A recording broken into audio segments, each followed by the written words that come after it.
بسم اللہ الرحمن الرحیم ومن احسن قولا ممن دعا الى اللہ وعمل صالحا وقال اننی من المسلمین۔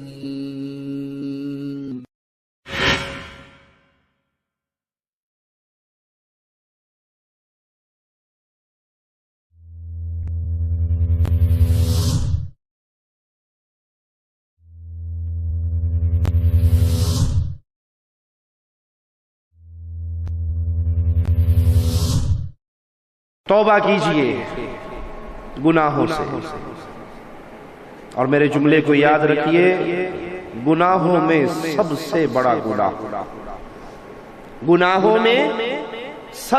بڑا گناہ ایک اللہ مالک و خالق کی ذات و صفات و عبادت میں کسی اور کو شریک کرنا ہے۔ پیارے حبیب محمد کریم صلی اللہ علیہ وسلم فداہ ابی و امی، ایک صحابی آتے ہیں پیارے حبیب کے سامنے سجدہ کرتے ہیں۔ آپ پوچھتے ہیں تو نے یہ کیا کیا؟ کہا میں نے قیصر و کسریٰ کے بادشاہوں کو دیکھا، ان کے سامنے پیش ہونے والوں کو دیکھا، وہ آتے ہیں اپنے بادشاہ کے سامنے ماتھا ٹیکتے ہیں، تو میرے جی میں آیا اگر دھرتی میں کسی مخلوق کے سامنے سجدہ ہو سکتا ہے تو وہ محمد الرسول اللہ ہے صلی اللہ علیہ وسلم۔ پیارے حبیب پوچھتے ہیں اے میرے صحابی، اگر تو میری قبر کے پاس سے گزرے کیا تو اس کو سجدہ کرے گا؟ کہا نہیں یا رسول اللہ صلی اللہ علیہ وسلم۔ تو کہا پھر مجھے بھی سجدہ نہ کر، یہ سجدہ حق ہے صرف عرش والے اللہ ہے۔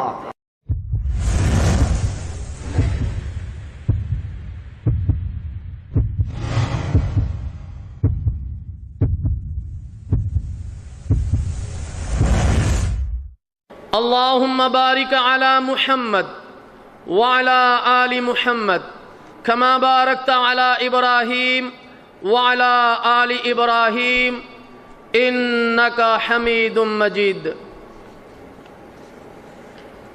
حمد و صلوات کے بعد ہر قسم کی تعریف کے لائق اللہ تعالیٰ جل شانہ کی ذات ہے جو تمام جہانوں کا رب ہے۔ زمین و آسماں کو بھر دینے کے برابر درود و سلام خلیل کبریا احمد مجتبی محمد مصطفیٰ صلی اللہ علیہ وسلم کی ذات گرامی پر، جن کو اللہ نے تمام کائنات کے لیے رحمت بنا کر مبعوث فرمایا۔ اللہ تعالیٰ جل شانہ نے ارشاد فرمایا یا ایھا الذین آمنوا کتب علیکم الصیام، اے ایمان والو تم پر روزوں کو فرض کیا گیا، کما کتب علی الذین من قبلکم، جیسا کہ تم سے پہلی امتوں پر روزوں کو فرض کیا گیا، لعلکم تتقون، یہ روزے اس لیے تم پر فرض کیے گئے کہ تمہارے اندر تقوی پرہیزگاری پیدا ہو جائے۔ اللہ کے رسول صلی اللہ علیہ وسلم نے ارشاد فرمایا کہ جب رمضان مبارک آتا ہے تو جنت کے دروازے کھول دیے جاتے ہیں۔ میرے محترم دوستو، یہ بہت ہی برکتوں والا مہینہ جو چند ہی دنوں کے بعد میرے اور آپ کے درمیان آنے والا ہے، بہت ہی خوش قسمت وہ لوگ ہیں جو اس مہینے کو قیمتی بنا لیتے ہیں اور اپنی بخشش کا سامان پیدا کرتے ہیں، اور بہت ہی بدبخت وہ لوگ ہیں کہ رمضان آنے کے بعد بھی وہ اللہ سے اپنی بخشش نہیں کرواتے۔ رمضان مبارک کے استقبال کے بارے میں مزید گفتگو اور تفصیلاً گفتگو ہمارے شیخ محترم آپ دوستوں کے سامنے رکھیں گے۔ آج بروز جمعۃ المبارک 26 شعبان 1434 ہجری مبارکہ 5 جولائی 2013 مرکز مسلم الجدید بریدہ تحت اشراف مکتب الدعوہ والارشاد و توعیہ الجالیات فیضیہ بریدہ القصیم سعودیہ اور مکتب جالیات خبیب بریدہ کے تعاون سے اس کانفرنس ہال میں آپ کے سامنے آج کا یہ پروگرام انشاءاللہ شروع ہونے والا ہے۔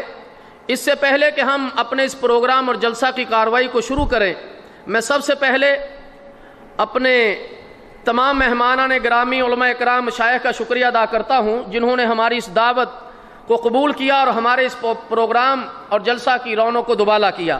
اس کے بعد آپ تمام دوست، احباب، بزرگوں، دوستوں کا شکریہ ادا کرتا ہوں کہ جو ہمارے اس جلسہ میں تشریف لائے۔ اس کے بعد آج ہم نے جس شخصیت کو اپنے اس پروگرام اور جلسہ میں دعوت دی ہے وہ کسی تعارف کی محتاج نہیں۔ آپ ایک مشہور و معروف مبلغ و دین اسلام کے داعی ہیں۔ جس طرح آپ سامعین، سننے والوں میں مقبول و معروف ہیں، اسی طرح حلقہ احباب و مشائخ میں بھی آپ کو عزت و احترام کی نگاہ سے دیکھا جاتا ہے۔ میرا اشارہ فضیلت الشیخ سید توصیف الرحمن راشدی صاحب حافظہ اللہ تعالیٰ کی طرف ہے۔ اللہ تعالیٰ جل شانہ سے یہ دعا ہے کہ اللہ تعالیٰ جل شانہ شیخ محترم کے علم میں، عمل میں، عمر میں برکت عطا فرمائے اور ہر قسم کے شر و شرور سے اور دشمنوں سے آپ کی اللہ تعالیٰ جل شانہ حفاظت فرمائے، اور آپ سے زیادہ قرآن و سنت کی دعوت کا اللہ تعالیٰ جل شانہ کام لیں اور اس کام کو پھر قبول و مقبول فرمائیں۔ تو بغیر کسی تاخیر کے میں شیخ محترم کو دعوت دیتا ہوں کہ آپ سٹیج پر تشریف لائیں اور اپنے موضوع رمضان المبارک کا استقبال کیسے کریں، اس موضوع پر آپ دوستوں کے سامنے خطاب فرمائیں۔ اللہ تعالیٰ جل شانہ ہمیں صحیح معنوں میں قرآن و سنت کو سن کر اس پر عمل کرنے کی توفیق عطا فرمائے، اور جو کہا جائے سنا جائے، اگر کہنے سننے میں جو غلطی کوتاہی ہو جائے وہ معاف فرمائے۔ تو جزاکم اللہ خیر و احسن الجزاء۔ آپ دوستوں کے سامنے تشریف لاتے ہیں سید توصیف الرحمن راشدی صاحب حافظہ اللہ تعالی، اور آج ان کا جو موضوع ہے رمضان مبارک کا استقبال کیسے کریں۔ جزاکم اللہ خیر۔ السلام علیکم ورحمۃ اللہ وبرکاتہ۔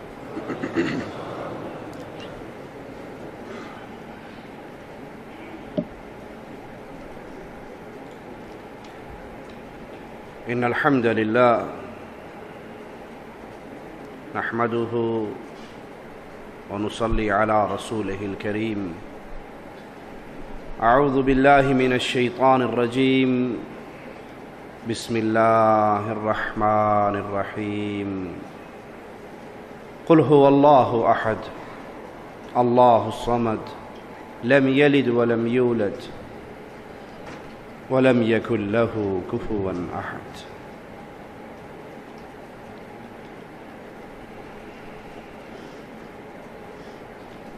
عقل مند تاجر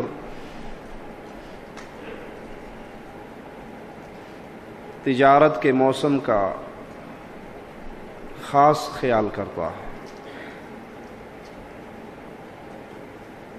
اپنا مال، اپنا سامان اس موسم کے اندر بیچنے کی کوشش کرتا ہے جس میں اسے پرافٹ زیادہ نظر آتا ہے۔ عقل مند مسلمان کا یہی حال ماہ رمضان سے ہے۔ رمضان کا یہ مبارک مہینہ جس کا لمحہ لمحہ قیمتی ہے۔ عقل مند مسلمان اس مبارک مہینے کے ایک لمحے کو بھی ضائع نہیں ہونے دیتا۔ یہ وہ مبارک ایام ہیں، یہ وہ پیارا مہینہ ہے جس میں اللہ کا کلام قرآن حکیم نازل ہوا ہے۔ یہ وہ پیارا موسم ہے جس میں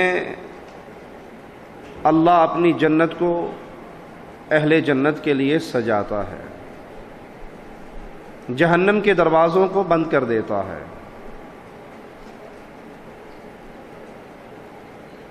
شیطان کو قید کر دیتا ہے۔ اللہ کی رحمت باقی ایام سے رمضان میں اپنے بندوں کو اور ڈھانپ لیتی ہے۔ عام نیکی 1 کے بدلے 10 اور پھر 700 گنا، اور پھر جہاں تک اللہ چاہے رمضان کے اندر اس نیکی کا کیا حال ہوتا ہوگا۔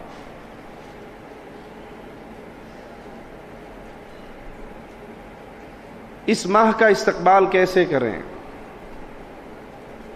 اس پیارے مہینے میں وہ کرنے والے کون سے کام ہیں جن پہ مسلمان کی خاص نظر ہو؟ سب سے پہلے اس مہینے کا استقبال سچی توبہ سے کریں۔ یہ مبارک مہینہ جس میں چھوٹے چھوٹے عمل انسانوں کے گناہوں کا کفارہ بن جاتے ہیں۔ کسی روزے دار کی افطاری کروا دو، مالک اپنے مزدور کی ڈیوٹی کے ٹائموں میں کمی کر دے، حالت ایمان میں انسان روزہ رکھ لے، حالت ایمان میں انسان قیام کر لے، حالت ایمان میں شب قدر کو جاگ لے، اللہ کی عبادت میں لگ جائے، زندگی کے گناہ اللہ کی طرف سے اس کی رحمت سے معاف ہو جاتے ہیں۔ تو اس موسم کے آنے سے پہلے اپنا معاملہ اپنے اللہ کے ساتھ صاف کیجئے، سچی توبہ کیجئے، اپنی زندگی میں انقلاب لائیے، تبدیلی اور چینج لائیے۔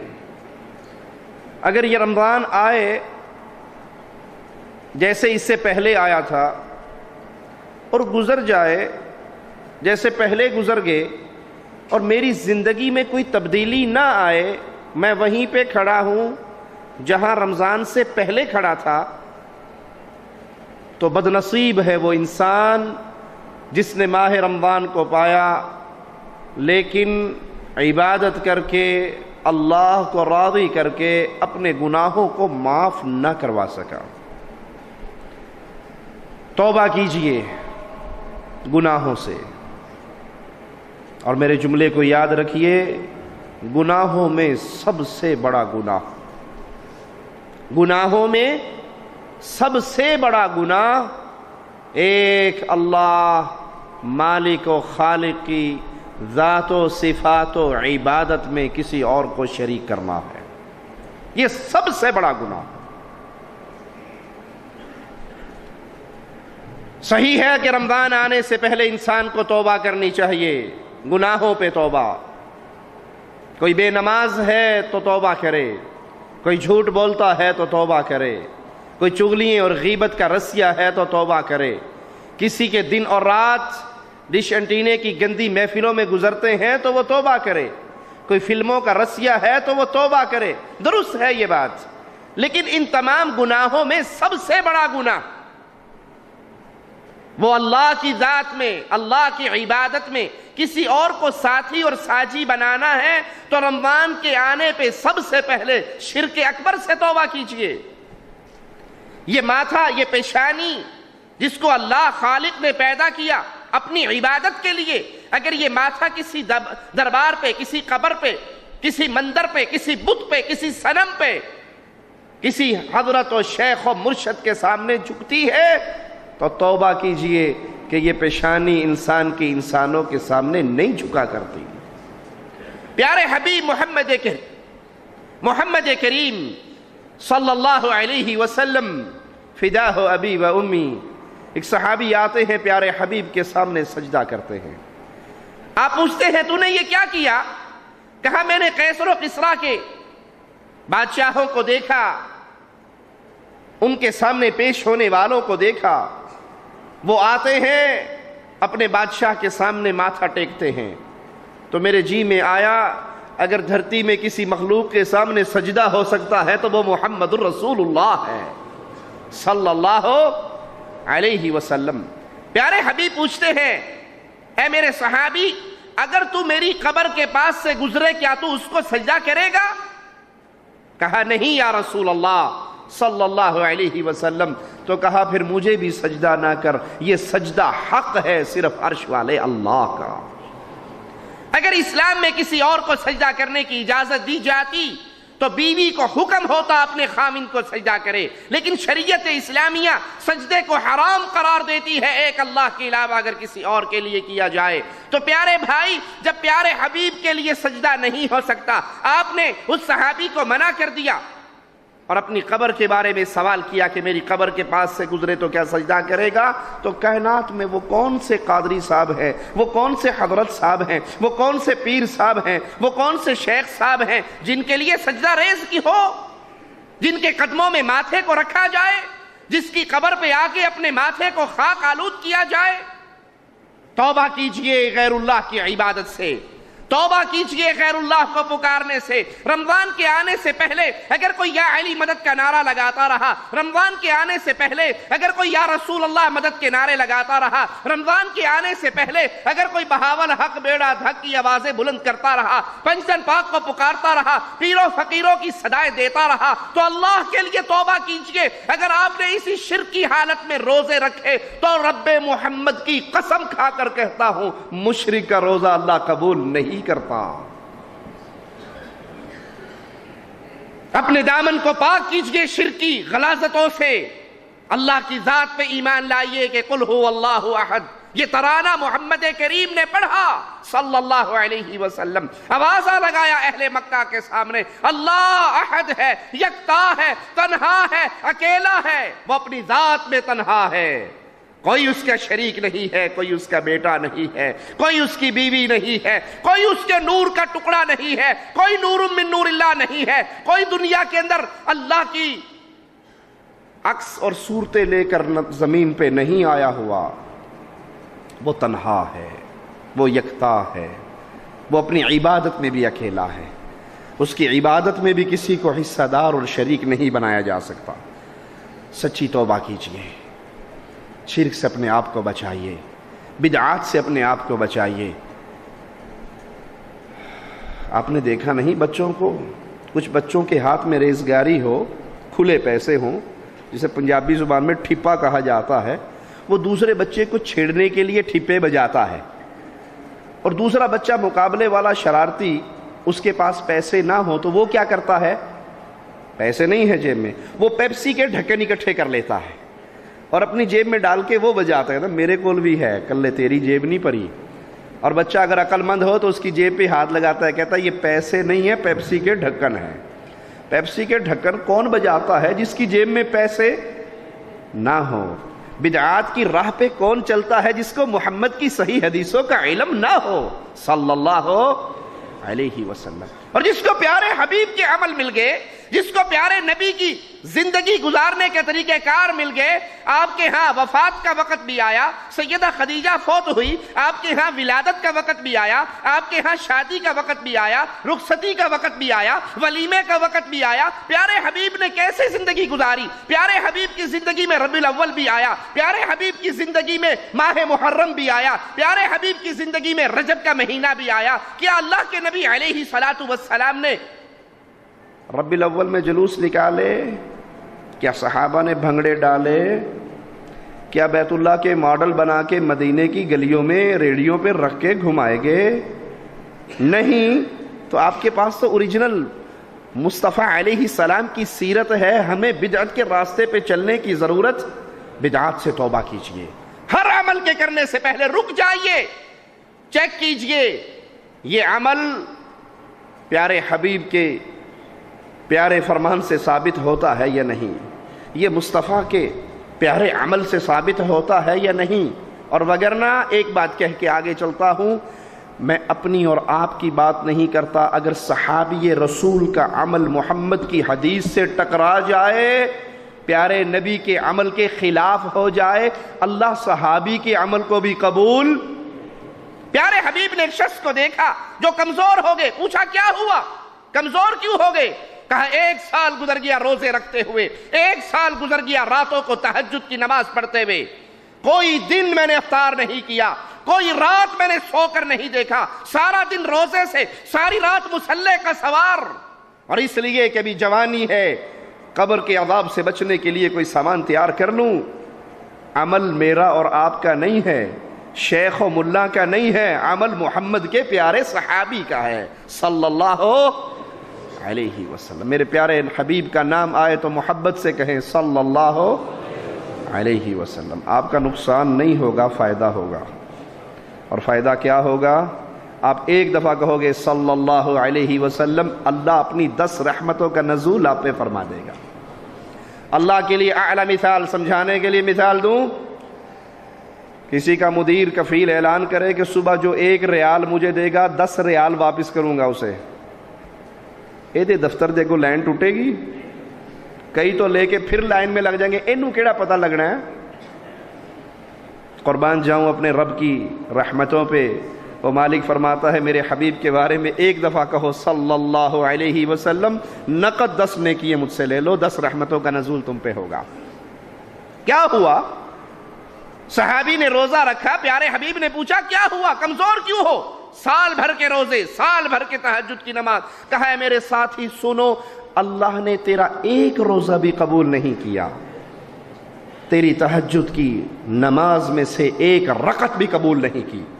صحابی کی نماز، صحابی کے روزے، صحابی کی تہجد. وہ صحابی کانپ جاتے ہیں، یا رسول اللہ صلی اللہ علیہ وسلم، زندگی بھر سال بھر کی عبادت ہے، قبول کیوں نہیں ہوئی؟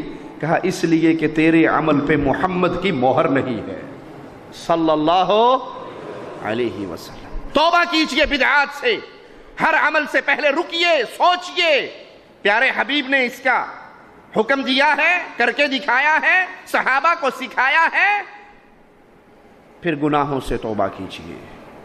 آئیے وہ کون سے اعمال ہیں جو ہم اس رمضان کے مبارک مہینے میں کثرت سے کریں گے تو اللہ کی رحمت سے ہمارے درجات کی بلندی بھی ہوگی اور گناہوں کا کفارہ بھی ہوگا. ان میں سب سے عظیم عمل وہ رمضان کا روزہ ہے. یاد کر لیجئے، جو بغیر عذر کے رمضان کا ایک فرض روزہ چھوڑ دیتا ہے بغیر عذر کے، نہ مسافر ہے نہ بیمار ہے، کوئی شرعی عذر نہیں ہے، ویسے جی میں آیا کہ آج روزہ نہیں رکھنا چاہیے، اب وہ اس روزے کی کفارے کے طور پہ زندگی بھر بھی روزہ رکھے گا تو اس ایک روزے کی کمی پوری نہیں ہو سکتی. بخاری و مسلم میں پیارے حبیب محمد کریم صلی اللہ علیہ وسلم کا یہ فرمان ہے کہ ابن آدم کی ہر نیکی کے بدلے میں اللہ 700 گنا اور جہاں تک چاہتا ہے بڑھا دیتا ہے. لیکن مالک روزے کے بارے میں کیا فرماتا ہے؟ الا الصیام فإنہ لی، سوائے روزے کے آدم کے بیٹے کی ہر نیکی کو 10 اور 700 گنا تک بڑھایا جاتا ہے جس کے لیے اللہ چاہتا ہے، سوائے روزے کے. اور روزے کے بارے میں مالک فرماتا ہے فرشتوں، میرے بندے نے روزہ میرے لیے رکھا ہے، اس کی جزا بھی قیامت کے دن میں دوں گا. جب روزے داروں کے لیے جنت کا ایک خاص دروازہ کھولا جائے گا اور روزے داروں سے کہا جائے گا اس دروازے میں سے جنت میں داخل ہو جاؤ، ان کے علاوہ پھر کوئی اور اس دروازے سے داخل، پیارے حبیب نے فرمایا تھا علیہ الصلاۃ والسلام، جنت کے دروازے ہیں، وہ دروازے اپنے عمل کرنے والوں کو پکاریں گے. کوئی جہاد کا دروازہ ہوگا، کوئی باب الریان روزے داروں کا ہوگا. صدیق اکبر تیری عظمت پہ قربان جاؤں پوچھتے ہیں یا رسول اللہ صلی اللہ علیہ وسلم، بندہ گزرے گا تو ایک ہی دروازے سے، کوئی ایسا خوش نصیب بھی ہوگا جس کو جنت کا ہر دروازہ کہے میرے اندروں دی لنگ جا، میرے پاس سے گزر جا، میرے ہاں سے جنت کے مہمان بن جاؤ؟ کوئی بندہ ایسا بھی ہے؟ کہا ہاں ابو بکر تو انہی لوگوں میں سے ہے جس کو جنت کا ہر دروازہ پکار کر کہے گا میرے اندر سے جنت میں چلا جا. سوائے روزے کے یہ روزہ خاص اللہ کے لیے ہے، اللہ فرماتا ہے میں ہی اس کی جزا دوں گا. روزے کے اندر اخلاص جتنا زیادہ نظر آتا ہے شاید کسی اور عبادت میں اتنا اخلاص. نماز انسان پڑھ رہا ہو، ہر بندہ کو دیکھ رہا ہے نا نماز پڑھ رہا ہے، اور اگر دائیں بائیں کوئی مدیر صاحب کھڑے ہیں، چودھری صاحب کھڑے ہیں، بندہ ذرا بنا کے پڑھتا ہے کہ ذرا اس کو بھی تسلی ہو جائے، بڑا حاجی لاکھ لاکھ ہے، ٹک کے نماز پڑھتا ہے، ہاتھ میں تسبیح لے کے گھوم رہا ہے، ہر کسی کو نظر آ رہا ہے تسبیح لے کے پھر رہا ہے، یہ ریاکاری ہے نا، سنت کے خلاف بھی ہے. پیارے حبیب نے ہاتھ میں نہ تسبیح لی نہ صحابہ کو دی. اگر پلاسٹک کے موتی اس دور میں نہیں تھے، کھجور کی گٹھلیاں تو تھی، پتھر تو تھے، بنائی تو جا سکتی تھی، لیکن یہ سنت طریقہ نہیں ہے، یہ پیارے حبیب سے ثابت نہیں ہے۔ رسول اللہ صلی اللہ علیہ وسلم کی پیاری زندگی سے جو عمل ثابت ہے وہ کرنے میں اجر ہے، زیادہ کام کرنے پہ اجر نہیں۔ اسلام کا اصول یاد رکھیے، زیادہ کام کرنے پہ اجر نہیں، مسنون کام کرنے پہ اجر ہے۔ لیکن جب روزہ انسان رکھتا ہے یہ تو خالص اللہ اور بندے کا معاملہ ہے۔ آپ کمرے کے اندر ہو، کوئی اور آدمی بھی نہیں ہے، فریج کے اندر ٹھنڈے جوس اور پانی پڑا ہے، پیو گے؟ جی کیوں؟ رحمان نے روکا ہوا ہے۔ یہ خاص اخلاص والا معاملہ ہے، اور مالک فرماتا ہے یہ روزہ میرے لیے ہے، اس کی جزا بھی میں دوں گا۔ بخاری و مسلم میں پیارے حبیب محمد کریم صلی اللہ علیہ وسلم کا فرمان ہے، توجہ سے اس حدیث کو سنیے گا اور آخری گفتگو کے آخری کونے تک ان الفاظ کو اپنے دل و دماغ میں تازہ رکھیے گا۔ من صام رمضان ایمانا و احتسابا غفر له ما تقدم من ذنبه۔ جو انسان روزہ رکھے رمضان کا، کیا ہر روزے دار کے گناہ معاف ہوں گے؟ کیا ہر روزے دار باب الریان سے جنت میں جائے گا؟ کیا ہر روزے دار کو بدلہ قیامت کے دن مالک دے گا؟ شرط لگائی ہے میرے رب نے، پیارے حبیب کی مبارک زبان سے 2 شرطیں گنوائی ہیں میرے اللہ نے۔ جو رمضان کا روزہ رکھے، شرط کیا ہے؟ ایمان و احتسابا، مومن ہو، مشرک کا روزہ میرا اللہ کبھی قبول نہیں کرتا۔ وگرنہ اسلام کے آنے سے پہلے عاشورے کا روزے کا رواج تھا، لوگ روزہ رکھتے تھے۔ ایمان ہے تو روزے قبول، اور اگر شرک کی لعنت موجود ہے، غیر اللہ کی عبادت کرتے ہیں، قبروں کا طواف ہوتا ہے، مردوں کو پکارا جاتا ہے، ان کو داتا و گنج بخش، غریب نواز و بندہ پرور سمجھا جاتا ہے، ان کو غوث اعظم سب سے بڑا مددگار سمجھ کے پکارا جاتا ہے، اور روزہ بھی رکھا جاتا ہے، تو رب محمد کی قسم اس روزے کا فائدہ نہیں ہے۔ کس کا روزہ اللہ کے ہاں قبول ہوگا؟ کون اجر پائے گا؟ جو حالت ایمان میں ہو، جو مومن ہو، جو مشرک نہ ہو۔ اللہ وہ ذات ہے جو اپنی ذات و صفات و عبادت میں کسی کی حصے داری کو برداشت، شراکت کو برداشت۔ اللہ کے لیے اعلیٰ مثال سمجھانے کے لیے شراکت پہ ایک مثال دے دوں۔ ارے وہ تو خالق و مالک ہے، انسان اپنی عزت و غیرت میں کسی کی شراکت برداشت نہیں کرتا ہے؟ جی نکاح کرتے ہو نا، شادی کرتے ہو،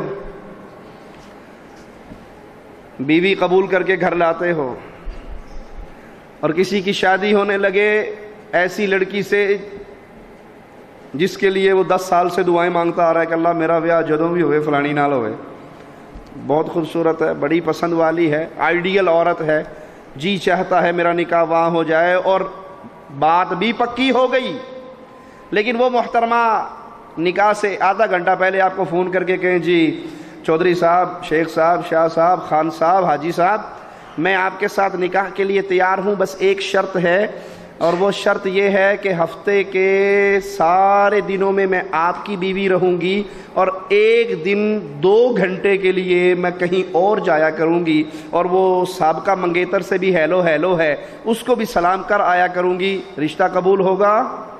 بولو قبول کرو گے؟ یہ جنت سے آئی ہوئی حور ہو تو قبول کرو گے؟ کوئی خان صاحب ہوگا تو فیر ہی مار دے گا، ماڑا مرو، دفع ہو جاؤ، جدھر جاتی ہے ادھر جاؤ، ہمیں تمہارا ضرورت نہیں ہے۔ یہ تم نے کیا کہہ دیا کہ 2 گھنٹے کے لیے کسی اور کے پاس؟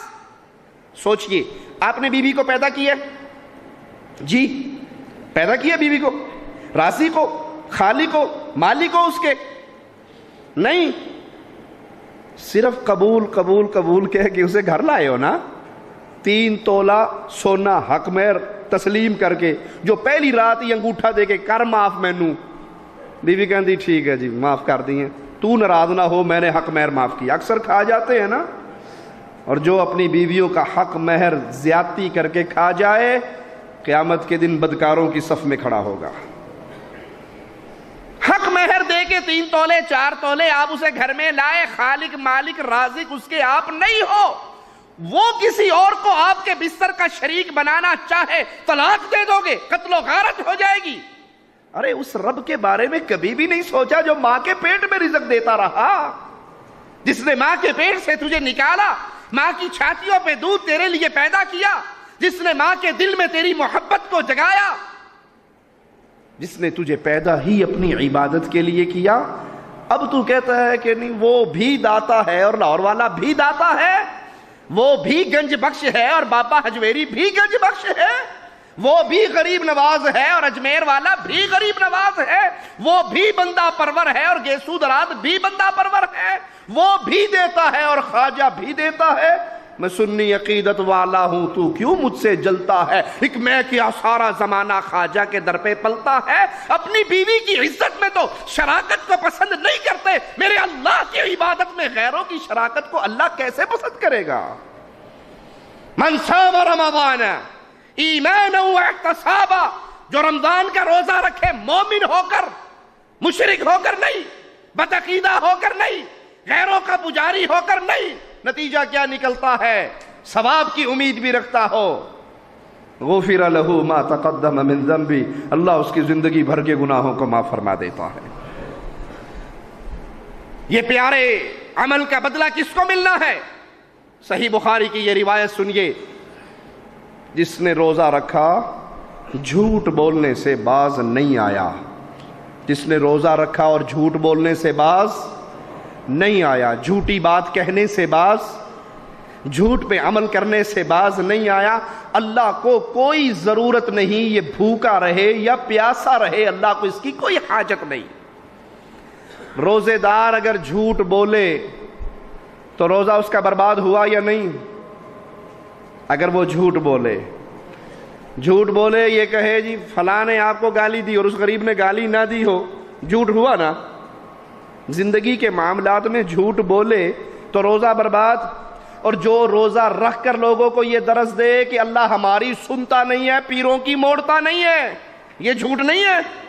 ارے یہ تو سب سے بڑا جھوٹ ہے جو اللہ پہ الزام لگاتا ہے کہ اللہ عوام کی سنتا نہیں ہے، پیروں بابوں کی موڑتا نہیں ہے، ہماری تمہارے آگے، تمہاری اس کے آگے۔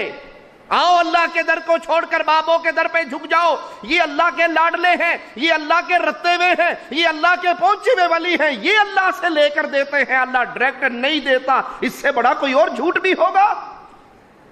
سلیمان علیہ السلام لشکر کو لے کے چل رہے ہیں بارش کا سوال کرنے کے لیے، اور جہاں پر آ کے سوال کرنا تھا اللہ ایک چیونٹی کا منظر دکھاتا ہے جس نے پشت کو زمین پہ تپتے ہوئے ریت پہ رکھا ہوا ہے، ٹانگوں کو آسمان کی طرف بلند کیا ہوا ہے، اور زبان سے کہہ رہی ہے یا رب انی خلق من خلقک، اللہ میں بھی تیری مخلوق ہوں۔ جہاں سلیمان نبی تیری مخلوق ہے، چیونٹی بھی تیری مخلوق ہے، اس کو پیاس لگی ہے، مجھے پیاس لگی ہے، اس نے پانی مانگنا ہے، میں بھی پانی مانگ رہی ہوں، وہ بھی تیرے در کا منگتا ہے، میں بھی تیرے در کی منگتی ہوں۔ سلیمان علیہ السلام کہتے ہیں واپس چلو، ساتھی کہتے ہیں بارش کی دعا تو کر لو۔ جھوٹ بولنے والوں کہ رب ساڈی سندا نہیں، انہاں دی موڑدا نہیں۔ جواب سنیے سلیمان علیہ السلام کا، نبی کے مانگنے سے پہلے ایک چیونٹی نے مانگ لیا ہے، نبی کے مانگنے سے پہلے ایک چیونٹی نے مانگ لیا ہے، رب نے نبی سے پہلے اس کی سن کے سب کو پلا دیا ہے۔ اگر کوئی جھوٹ بولنے سے باز نہ آئے تو اس کا روزہ برباد، اور جو شرک کی دعوت دیتا ہے، شرکی عقائد رکھتا ہے، شرک پہ عمل کرتا ہے، وہ تو کائنات کا سب سے بڑا جھوٹا ہے، اس کا روزہ کیسے قبول ہوگا؟ اپنی دامن کو پاک کیجئے ان غلاظتوں سے، ان بدعقیدگیوں سے، روزے کا خیال کیجئے۔ روزہ رکھنے کے بعد زبان سے گندے جملے نہ نکلیں۔ پیارے حبیب کتنا پیارا درس دے رہے ہیں، اگر تم سے کوئی لڑائی کرے، اگر تم سے کوئی جھگڑا کرے، مارا پیٹی پہ اترے، تو جواب میں کیا کہو؟ میں روزے دار ہوں۔ میں کیا ہوں؟ میں روزے دار ہوں، میرے ہاتھ کے بھی روزہ ہے، میری آنکھ کا بھی روزہ ہے، میرے پیٹ کا بھی روزہ ہے، میرے منہ کا بھی روزہ ہے، میری زبان کا بھی روزہ ہے۔ بھائی تو لڑنا چاہتا ہے تیری مرضی، لیکن میں اپنی زبان سے تجھے وہ باتیں نہیں کہہ سکتا جو تو مجھے کہہ رہا ہے۔ ابو بکر صدیق رضی اللہ عنہ وارضا، ایک یہودی ان سے جھگڑتا ہے اور گالیاں دیتا ہے۔ صدیق اکبر خاموش کھڑے ہیں، پیارے حبیب صدیق اکبر کو دیکھ رہے ہیں، مسکرا رہے ہیں، یہودی گالیاں دے رہا ہے۔ ابو بکر صدیق نے بھی ایک جملہ اس کو دہرا دیا، جو اس نے کہا اسے لوٹا دیا۔ پیارے حبیب چل پڑے۔ صدیق کائنات کہنے لگے یا رسول اللہ صلی اللہ علیہ وسلم، جب تک وہ گالیاں دیتا رہا میں خاموش رہا، آپ مسکراتے رہے، اور اب میں نے اگر اس کو جواب دے دیا آپ چل پڑے۔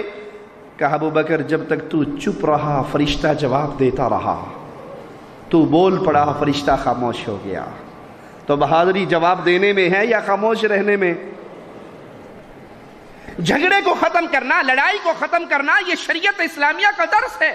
پیارے حبیب علیہ الصلوۃ والسلام فرماتے ہیں اگر کوئی سچا ہونے کے باوجود اپنے حق کو چھوڑ دیتا ہے، کوئی کہے یہ قلم میری ہے، یہ 50 ریال میرے ہیں، یہ چیز میری ہے اور وہ اس کی نہیں ہے، لیکن جس کی ہے وہ سچا بھی ہے، حقدار بھی ہے، اپنا حق صرف اس لیے چھوڑتا ہے کہ جھگڑا نہ ہو، لڑائی نہ ہو، محمد کریم فرماتے ہیں ایسے بندے کو میں جنت میں چبوترے کی گارنٹی دیتا صلی اللہ علیہ وسلم۔ بندہ جھگڑا نہ بھی کرنا چاہے تو یار دوست چک چکا کے مرا دیتے ہیں، لڑائی ہوئی یہ چپ کر کے آ گیا۔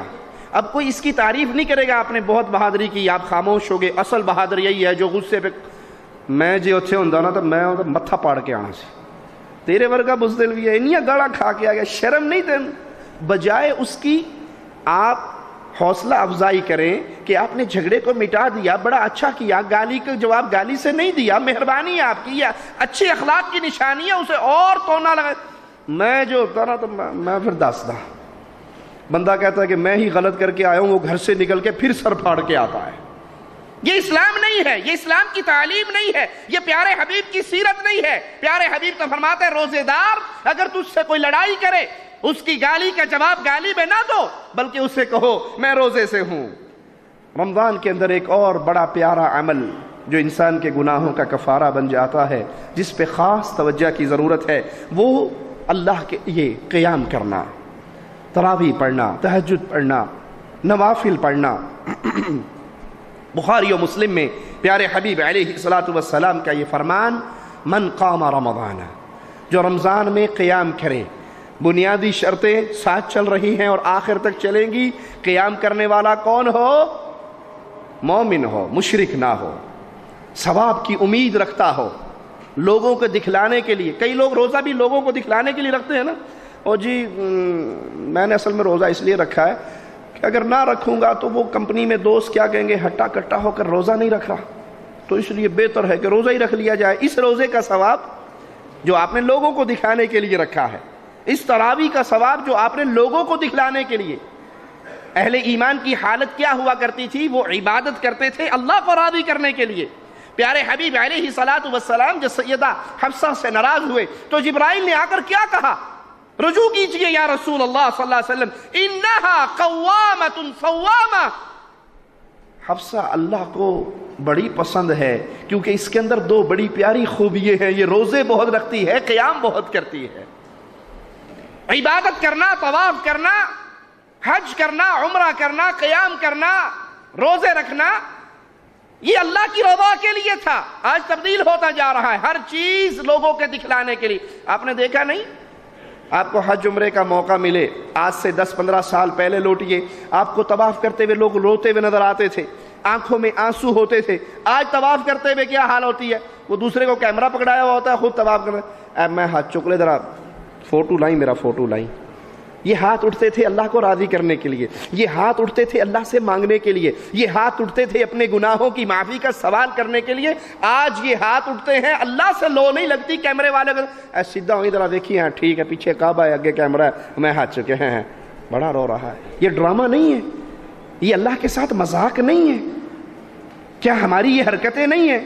یہ ہاتھ اٹھا کے تصویر کیوں اتروا رہا ہے کہ بڑی ساری کروا کے فریم کروا کے اپنے انڈیا پاکستان جا کے بیٹھک میں لگاؤں گا، اور الیکشن کا سیزن آئے تو کہوں گا دیکھو جی میں حج کر کے آیا ہوں، آپ کے ووٹوں کا صحیح حقدار حاجی اللہ رکھا۔ انا للہ و انا الیہ راجعون۔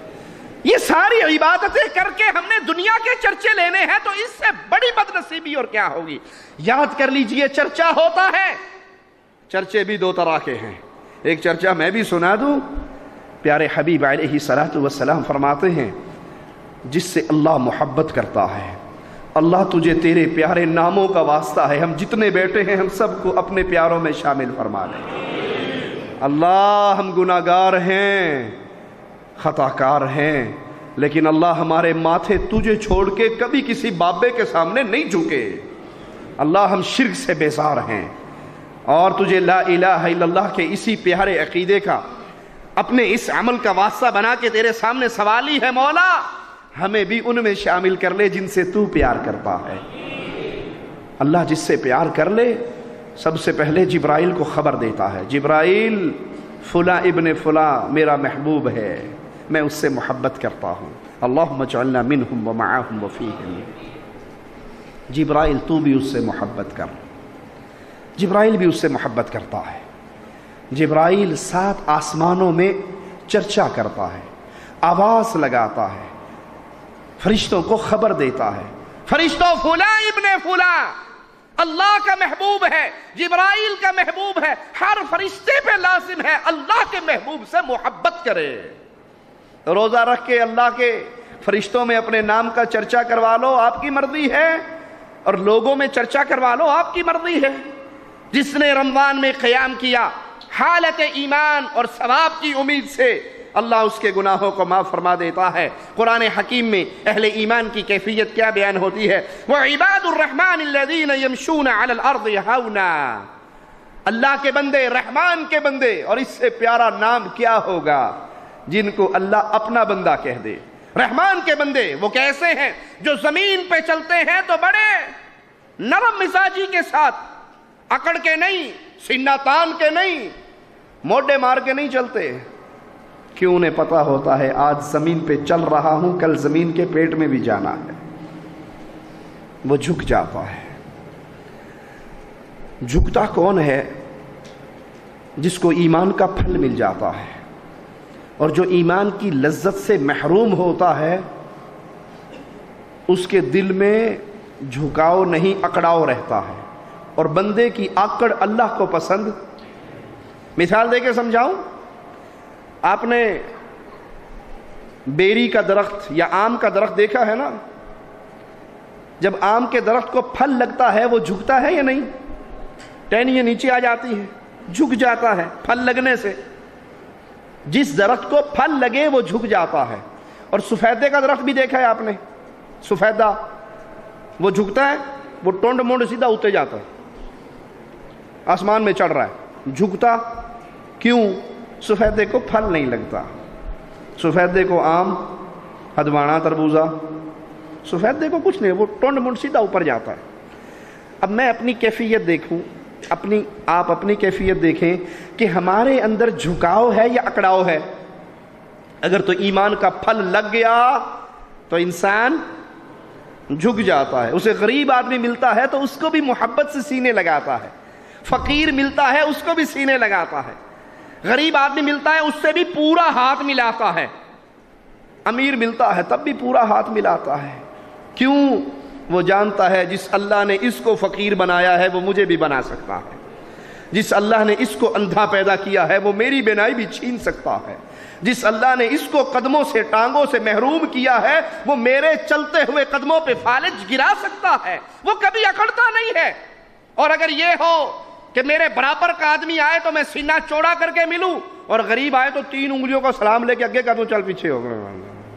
دیکھو 3 ہاتھ سے 3 انگلیوں سے سلام کرنے والے، تو اس کا مطلب ہے میرے دل میں ایمان کا پھل پیدا، اس کا ذائقہ پیدا نہیں ہوا.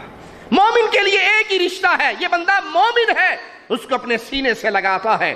اس کے دل میں بغض، نفرت، عداوت ہوتی ہے تو صرف اہل شرک کے خلاف ہوتی ہے. مومن کے خلاف دنیا کے کر و فر کو دیکھ کر اس کے دل میں عزت و احترام کے معاملے. ایک شخص گزرا، پیارے حبیب علیہ السلام نے دیکھا، جسے ہماری زبان میں کہتے ہیں بڑا سوٹڈ بوٹڈ آدمی، ویل ڈریس.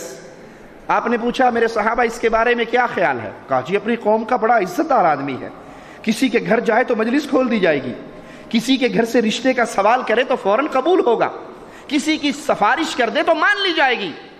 پیارے حبیب علیہ الصلوۃ والسلام خاموش ہو گئے. پھر ایک آدمی گزرا، جسے ہماری زبان میں کہا جائے گا ماڑا بندہ، کمزور سا آدمی، عام سا لباس. پیارے حبیب نے فرمایا اس کے بارے میں کیا خیال ہے؟ کہا جی اپنی قوم کا بڑا ہی غریب بندہ ہے، بہت کمزور آدمی ہے، کسی کی سفارش کرے تو مانی نہیں جائے گی، رشتہ مانگے تو انکار ہوگا، کسی کے گھر جائے تو مجلس نہ کھلے. فرمایا میرے صحابہ سنو، یہ غریب آدمی، یہ کمزور آدمی اگر اللہ پہ قسم ڈال دے کہ اللہ میرا یہ کام ضرور کر، تجھے قسم ہے، اللہ اس کی قسم کی بھی لاج رکھتا ہے. یہاں قیمتیں ایمان کی لگتی ہیں، یہاں قیمتیں ذات و قوم و برادری کی نہیں لگتی. جس بت کو ہم نے اپنے سینے میں سجا کے رکھا ہوا ہے، پٹھان کی بیٹی ہے، پٹھان آئے گا تو رشتہ دوں گا وگرنہ نہیں، سید کی بیٹی ہے تو سید ذاتے سے نکاح کروں گا وگرنہ نہیں، مغل ہوں، راجپوت ہوں، پنجابی ہوں، بلوچی ہوں، افغانی ہوں، میرے نزدیک میری قوم، میری برادری، میرا وطن عزیز ہے، ایمان عزیز نہیں تو سمجھ لو یہاں پہ ایک صنم ابھی تک زندہ ہے. توحید رچی بسی نہیں ہے. جس کے دل میں توحید رچ بس جاتی ہے اس کی محبت کا ایک ہی معیار ہوتا ہے، یہ ایمان والا ہے اور میری محبت ایمان والوں سے ہے. اہل ایمان زمین پہ چلتے ہیں تو بڑے نرم دلی کے ساتھ، نرم قدموں کے ساتھ، جھکے ہوئے عاجزی کے ساتھ. وَإِذَا خَاطَبَهُمُ الْجَاهِلُونَ قَالُوا سَلَامًا. کہیں جاہل سے ٹاکرا ہو جائے تو ہر جاہل کی گالی کا جواب گالی سے نہیں دیتے، اینٹ کا جواب پتھر سے نہیں دیتے، بلکہ جہلا سے کنی کترا کے عزت کے ساتھ، اکرام کے ساتھ نکل جاتے ہیں. وَالَّذِينَ يَبِيتُونَ لِرَبِّهِمْ سُجَّدًا وَقِيَامًا. اہل ایمان ان کی راتیں قرآن حکیم کی اس آیت کی روشنی میں مومنوں کی راتیں قیام اور سجدے میں گزرتی ہیں. اللہ ہم سب کو ہدایت عطا فرمائے. جس کی راتیں ڈش انٹینے کے سامنے بیٹھے ہوئے گزر جائیں، انڈین فلمیں، پاکستانی فلمیں، پشتو فلمیں، انگریزی فلمیں دیکھتے ہوئے گزر جائیں، وہ اپنے آپ کو کیا کہے گا؟ اہل ایمان کا ذکر، عباد الرحمن جو اللہ کے بندے ہیں، ان کا ذکر کیسے ہو رہا؟ وہ راتیں گزارتے ہیں اپنے اللہ کے لیے سجدے اور قیام کی حالت میں. سیدہ عائشہ رضی اللہ تعالی عنہا فرماتی ہیں رسول اللہ صلی اللہ علیہ وسلم رات کا قیام کبھی نہ چھوڑتے.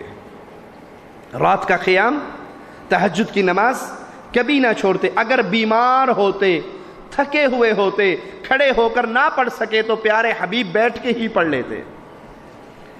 اگر اللہ کے حبیب بیمار ہوتے، تھکے ہوئے ہوتے، اس حالت میں بھی تہجد کی نماز ترک نہ کرتے اور بیٹھ کے ادا کر لیتے. پیارے حبیب کے قدم مبارک سوج جاتے. سیدہ کائنات مومنوں کی ماں عائشہ رضی اللہ تعالی عنہا کہتی ہیں یا رسول اللہ صلی اللہ علیہ وسلم، آپ تو معصوم عن الخطا ہیں، آپ کے اگلے پچھلے معاف ہیں، کوئی گناہ آپ کے ذمے نہیں ہے. اتنی زیادہ عبادت، اتنے لمبے قیام، اتنے لمبے رکوع و سجود آپ کیوں کرتے ہیں؟ آپ کے تو اگلے پچھلے معاف ہیں، معصوم عن الخطا ہیں، اور آپ کے قیام کی یہ کنڈیشن ہے کہ قدم مبارک سوج گئے. پیارے حبیب کا جواب سنیے، اللہ کا واسطہ دے کر اپنے کانوں کی کھڑکیوں کو کھولیے، میرے ان جملوں کو، صدیقہ کائنات کے جملوں کو اپنے دل میں اتاریے. فرماتی ہے پیارے حبیب سے میں نے یہ سوال کیا تو مصطفیٰ نے کہا عائشہ جس اللہ نے مجھ پہ اتنا بڑا کرم کیا ہے میں اس کا عبادت گزار، شکر گزار بندہ نہ بنوں؟ کیا نہ بنوں؟ شکر گزار. بولو بولو، شکر گزار بندہ نہ بنوں. کون کہہ رہا ہے؟ کون کہہ رہا ہے؟ کائنات کے سب سے افضل انسان محمد الرسول اللہ صلی اللہ علیہ وسلم. پیارے حبیب فرما رہے ہیں جس اللہ نے مجھ پہ اتنا بڑا احسان کیا ہے میں اس کا شکر گزار بندہ نہ بنوں. تو کیا ثابت ہوا؟ محمد الرسول اللہ نور من نور اللہ نہیں تھے، بندے تھے اللہ کے. مجھے کہنے دیجئے ساری کائنات مل کے عبادت کرنی شروع کر دے وہ محمد کے برابر صلی اللہ علیہ وسلم. پیارے حبیب کی عبادت کے برابر کوئی پہنچ سکتا ہے؟ وہ 3 صحابی آئے تھے، تینوں نے نبی کی عبادت کا حال سنا تھا اور پھر اپنے دعوے کیے تھے اور آپ نے ان کو روک کر کہا تھا میں تم میں سب سے زیادہ اللہ کی عبادت کرنے والا اور سب سے زیادہ اللہ سے ڈرنے والا ہوں. عبادت کر کے، مجاہدے کر کے، ریاضتیں کر کے انسان کبھی عبدیت کے مقام سے الوہیت کے مقام پہ نہیں جا سکتا۔ اس حدیث سے اس عقیدے کا بھی رد ہوا جو ہمارے ہاں صوفیاء نے پھیلا رکھا، جی آپ نہیں مانتے وہ پیر صاحب اگر نظر کرم کر دیں تو بندہ پہلے فنا فی الشیخ ہوتا ہے، پھر فنا فی الرسول ہوتا ہے، اور آخر میں فنا فی اللہ ہو جاتا ہے۔ پہلے شیخ کا تصور کرتا ہے، تصور شیخ میں ایسا مگن ہوتا ہے اسے ہر شے میں شیخ نظر آتا ہے، پھر اس کے بعد تصور رسول میں غرق ہوتا ہے، پھر وہ فنا فی الرسول ہو جاتا ہے، اور پھر عبادتیں، مجاہدے، ریاضتیں، چلے مار مار کے، ذکر کر کر کے، اندھیروں کے اندر شوں شاں کی ضربیں لگا لگا کے بالآخر بندہ ایک وقت آتا ہے وہ خود اللہ بن جاتا ہے، فنا فی اللہ ہو جاتا ہے۔ ارے محمد سے بڑھ کر عبادت کس نے کی ہوگی صلی اللہ علیہ وسلم؟ اور پیارے حبیب کہہ رہے ہیں عائشہ میں اس اللہ کا شکر گزار بندہ نہ بنوں۔ یہ عقیدہ کفر کا عقیدہ ہے کہ کوئی انسان فنا فی اللہ ہو جاتا ہے۔ ہائے ہائے، ہمارے ہاں کئی مولوی شعر پڑھ دیتے ہیں، فنا فی اللہ کی تہ میں بقا کا راز مضمر ہے، جسے مرنا نہیں آتا اسے جینا نہیں آتا۔ یہ کفر کا شعر ہے۔ اگر کوئی اللہ میں فنا ہو سکتا، اگر کوئی اللہ کے روپ میں یا اللہ اس میں حلول کر سکتا، تو مجھے بتائیے یہ مقام محمد کریم کے علاوہ اور کس کو ملنا تھا؟ پیارے حبیب فرما رہے ہیں میں شکر گزار بندہ نہ بنوں۔ یہ مولویوں نے جو عقیدے اپنی کتابوں میں عام کیے، یہ یہود و نصارہ کی سازش ہے، مجوس کی سازش ہے۔ اور مجھے کہنے دیجئے عبداللہ ابن سبا شیعہ رافضی یہودی کی سازش ہے۔ اس نے سب سے پہلے کہا تھا نا علی علی نہیں ہے، علی الہ ہے۔ اسی عقیدے کو لے کے صوفیاء نے اہل سنت کی عوام کو گمراہ کیا۔ ایک صاحب اپنی کتاب فضائل صدقات صفحہ 558 کتب خانہ فیضی جو لاہور سے چھپی ہے، اس پہ لکھتے ہیں اے اللہ جو تو ہے وہ میں ہوں، جو میں ہوں وہ تو ہے، میں اور تو خود شرک در شرک ہے۔ یہ ٹیشو ہے، اس کے 2 پیس کر دو تو یہ کیا رہے گا؟ اس کی صورت تو نہیں بدلی، یہ دودھ تو نہیں بنا، یہ سونا تو نہیں بنا، یہ بھی ٹیشو ہے اور یہ بھی ٹیشو۔ اگر کوئی انسان یہ کہے اے اللہ جو تو ہے وہ میں ہوں، جو میں ہوں وہ تو ہے، تو 2 اللہ ہو گئے۔ قل هو اللہ احد، ہم نے ابتدا میں آپ کو سنایا تھا قل هو اللہ احد، وہ اللہ ایک ہے۔ پیارے حبیب فرما رہے ہیں عائشہ جس اللہ نے اتنا انعام کیا میں اس کا شکر گزار بندہ نہ بنوں تو عبادت، ریاضت، مجاہدے کر کے کوئی بندہ فنا فی اللہ کے مقام پہ نہیں پہنچ سکتا۔ یہ مقام نہ قرآن سے ثابت ہے نہ حدیث محمد الرسول اللہ سے ثابت ہے صلی اللہ علیہ وسلم۔ فاروق اعظم رضی اللہ عنہ وارضا راتوں کو جاگتے، نماز پڑھتے، اور جب رات کا آخری حصہ رہ جاتا تو فاروق اعظم اپنے گھر والوں کو اٹھاتے، الصلاۃ الصلاۃ، نماز نماز نماز، یہ حکم دیتے، اپنے بیوی بچوں کو نماز کے لیے کھڑا کرتے اور قرآن حکیم کی اس آیت کی تلاوت فرماتے وَأْمُرْ أَهْلَكَ بِالصَّلَاةِ، اپنے اہل و عیال کو نماز کا حکم دو۔ یہ ہمیں اصحاب کی سیرت سے ملتا ہے، اپنے گھر والوں کو نماز کا۔ ہمارے ہاں اللہ بچائے تو بچائے اکثر گھروں کا حال کیا ہوتا ہے، بابا جی مسجد جا رہے ہوتے ہیں، سفید داڑھی والے بزرگ، وہ ذکر کرتے ہوئے سبحان اللہ الحمدللہ پڑھتے ہوئے مسجد جا رہے ہیں، بیٹے کے ہاتھ میں ڈش انٹینے کا ریموٹ ہے، وہ فلمیں دیکھ رہا ہے۔ اس سے پوچھے بابا جی آپ مسجد میں آئے ہو، فرزند اولاد جوان ہو گئی جی مولوی صاحب دعا کرو اللہ ہدایت دے۔ میں ایک جملہ کہوں مجھے معاف کر دینا اللہ کے لیے، نہیں بھی کرو گے تو 11ویں کی کھیر کھانے تو نہیں آیا میں آپ کے پاس۔ یہ بڑھاپے میں رونے والے اکثر خود مجرم ہوتے ہیں الا من رحم ربی۔ یہ بڑھاپے میں مسجد جا کر مولویوں کے پاس تعویذ لینے والے اولاد بڑی نافرمان ہے، مولوی صاحب کو تعویذ ہی دے چھڈو، یہ خود مجرم ہے۔ مجھ سے پوچھئے کیسے مجرم ہے، میں بتاتا ہوں۔ شادی ہوئی، خود تو سعودیہ آ گئے، خود کویت چلے گئے، دوسرے ملکوں میں چلے گئے، اب بیگم صاحبہ پوچھتی ہے جی وہ دن نہیں گزرتا کیبل لگوا دیجئے، مجھے قربان چاہیے، بڈھی دی گل نہیں ماننی تو کیدی ماننی ہے۔ وہ گھر کے اندر ڈش انٹینا، کیبل، فلمیں، گانے دے کے جاتے ہو یا نہیں؟ جی ابھی اولاد آئی نہیں ہے، اولاد سے پہلے یہ سلوک ہو رہا ہے۔ بچہ آ گیا، بیگم بچے کو گود میں لیتی ہے دودھ پلانے کے لیے، ہاتھ میں ریموٹ ہے فلم دیکھنے کے لیے. اب وہ جو کچھ دیکھ رہی ہے وہی کچھ پلا رہی ہے نا، جو کچھ دیکھ رہی ہے وہی کچھ پلا رہی. مومنہ عورتوں کا حال کیا ہوتا ہے؟ وہ دودھ پلانے سے پہلے بھی اپنے بچوں کے لیے اٹھتی ہیں، وضو کرتی ہیں، وضو کر کے سینے سے لگاتی ہیں، ان کے منہ میں دودھ جاتا ہے اور ان کے کانوں میں ماں کی آواز سے سورۃ یاسین کی آوازیں پہنچتے ہیں، قرآن کی تلاوت ہوتی ہے. وہ وضو کر کے اپنے بچوں کو دودھ پلائیں، وہ قرآن پڑھتے ہوئے بچوں کو دودھ پلائیں تو بچہ ابن تیمیہ بنتا ہے، بچہ ابن قیم بنتا ہے، بچہ محمد بن عبد الوہاب بنتا ہے، عبدالعزیز آل سعود بنتا ہے، علامہ احسان الہی ظہیر بنتا ہے. وہ قوم کا لیڈر، قوم کا رہنما، قوم کو شرک و بدعات سے نکال کر توحید کی راہ پہ چلانے والا بنتا ہے. اور بچے کو گود میں لے کے پنجابی ڈرامے، فلمیں، گانے، گندے سے گندا سین دیکھنے والی اس کی گود سے پروان ہائے جمالو چڑھتا ہے. پھر یہ بابا کہتا ہے جی تعویذ دے دو اولاد خراب ہو گئی. اولاد کو خراب ہم نے خود کیا ہے، گندی فلمیں ہم نے گھر میں پہنچائی ہے، ڈش انٹینے کی لعنت ہم نے گھر میں پہنچائی ہے، کیبل ہم نے اپنے 2 سال کے معصوم کی آنکھوں کے سامنے چلائی، وہ 16 سال تک کیبل دیکھتا ہوا بڑا ہوا، 18 سال کا جوان ہوا، اب آپ امید رکھتے ہیں وہ فجر کی نماز جماعت سے پڑھے گا؟ اس جرم میں ہم خود شریک ہیں. اور اللہ نہ کرے کوئی اپنے گھر میں کیبل اتروانے سے پہلے مر جائے، اپنے گھر سے ڈش انٹینا کی لعنت دور کرنے سے پہلے مر جائے. اللہ نہ کرے کوئی ایسا بد نصیب بھی ہو. اور اگر کوئی ایسا بد نصیب ہوا، میرے جملے جو ذمہ داری سے ادا کر رہا ہوں غور سے سننا، اس کے مرنے کے بعد بھی وہ گناہ اس کے کھاتے میں چلتا رہے گا.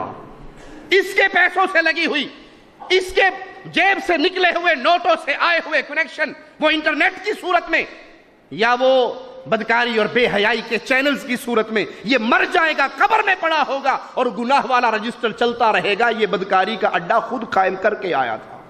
فاروق اعظم اپنی اولاد کو اٹھاتے، اپنے گھر والوں کو اٹھاتے، انہیں نماز کا حکم دیتے. فاروق اعظم کی یہ سیرت مجھے اور آپ کو درس دیتی ہے کہ رمضان کے اندر اپنے گھر والوں کو جگائیں، ان کو تہجد کا عادی بنائیں، ان کو رات کی نماز کا عادی بنائیں. امیر المؤمنین سیدنا عثمان رضی اللہ عنہ وارضا اس کثرت سے نمازیں پڑھتے رمضان کے اندر اور قرآن کی تلاوت کرتے. علقمہ کہتے ہیں میں نے رات ابن مسعود رضی اللہ عنہ وارضا کے ساتھ گزاری. وہ رات کے پہلے حصے میں ہی نماز کو شروع کر دیتے اور فجر سے کچھ پہلے وتر ادا کرتے. راتوں کو قیام کرنے والے. اس رمضان کے اندر بہت بڑا عمل تہجد کی نماز کا ادا کرنا. صاحب بن یزید کہتے ہیں قاری 200 آیات کی تلاوت کرتا، حتیٰ کہ ہم عصا، لکڑی، لاٹھی اس کا سہارا لے کر کھڑے ہو جاتے اس لمبے قیام کی وجہ سے، اور فجر سے کچھ پہلے ہی فارغ ہوتے. آج ہمارا حال کیا ہے؟ کون سی مسجد میں زیادہ رش ہوتا ہے جی تراویح پہ؟ ماشاءاللہ جی جس امام کا سوئچ 220 پہ لگا ہوا ہو، جو پڑھے بھی 4 ورقے 8 تراویحوں میں اور پڑھے بھی فل سپیڈ سے، وہ ماشاءاللہ مسجد کنارے تک بنے. اور جو امام تھوڑا سا پیار سے محبت سے قرآن پڑھے اور زیادہ پڑھے، انہوں نے کہا جی یہ زیادہ ولی اللہ، میرا ایمان اتنا مضبوط نہیں ہے، میں دوسری مسجدیں چل رہا ہوں. یہ صحابہ کا حال اور یہ ہمارا حال. انا للہ و انا الیہ راجعون. رسول اللہ صلی اللہ علیہ وسلم کا فرمان سنیے، جو امام کے ساتھ قیام کا آغاز کرے، امام کے ساتھ قیام کا اختتام کرے تو اس کے لیے رات کا قیام لکھ دیا جاتا ہے.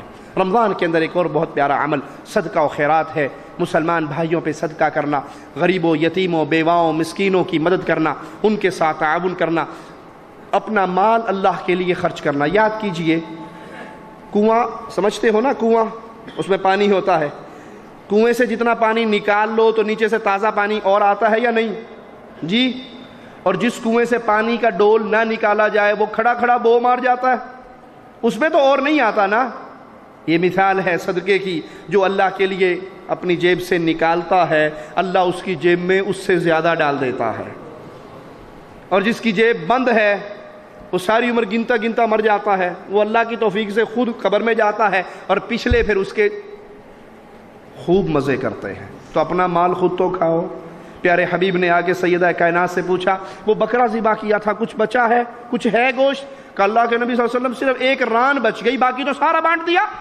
کہا نہیں عائشہ, جو بٹا ہے وہ بچا ہے, جو غریب کے منہ میں گیا ہے اس کا اجر ہمیں قیامت کے دن ملنے والا ہے. جو یہ ایک ران رہ گئی ہے یہ تو ہم کھا کے ختم کر دیں گے, بچے گا وہ جو ہم نے اللہ کو دے دیا ہے.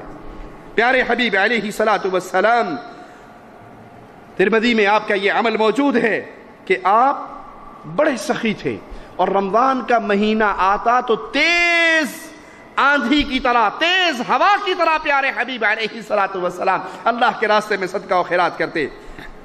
عمر بن خطاب فرماتے ہیں پیارے حبیب علیہ الصلوۃ والسلام نے صدقے کے لیے ہمیں حکم دیا تو اس دن میرے جی میں آیا کہ آج میں ابو بکر کو ہراؤں گا, اس سے زیادہ صدقہ کروں گا. میں اپنے گھر میں گیا, گھر کا سارا مال اکٹھا کیا, اس کو آدھا آدھا کیا, آدھا گھر والوں کی ضرورت کے لیے چھوڑا, آدھا لے کر رسول اللہ صلی اللہ علیہ وسلم کے پاس حاضر ہوا. اور جی میں میرے یہ ہے کہ آج جیت گیا میں ابو بکر سے, آج میں نمبر لے جاؤں گا. تھوڑی دیر گزری, پیارے حبیب پوچھتے ہیں عمر کیا لائے ہو؟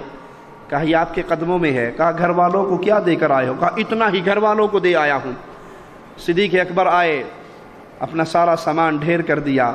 پیارے حبیب نے پوچھا ابو بکر کیا لائے ہو؟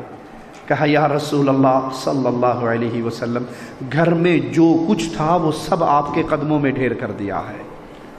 ابو بکر گھر میں کیا چھوڑ کر آئے ہو؟ کہا ابو بکر کے گھر کے اندر اللہ اور اس کے رسول کی محبت کا چراغ جل رہا ہے. فاروق اعظم کہتے ہیں میں نے فیصلہ کر لیا آج کے بعد زندگی میں کبھی ابو بکر سے مقابلہ نہیں کرنا, میں ابو بکر سے نہیں جیت سکتا. پیارے حبیب علیہ الصلوۃ والسلام کی اصحاب کی تربیت کا حال دیکھیے. طلحہ بن عبید اللہ پیارے حبیب کے ساتھیوں میں سے ایک دن اپنے گھر میں آتے ہیں, پریشان حال گھر میں داخل ہوتے ہیں. بیوی پوچھتی ہے چہرے سے پریشانی ٹپک رہی ہے, کیا ماجرا ہے؟ جواب میں کہتے ہیں پریشان اس لیے ہوں کہ میرا مال بہت زیادہ ہو گیا اور اس کی کثرت نے مجھے پریشان کر دیا. کہا پریشانی کی کیا بات ہے؟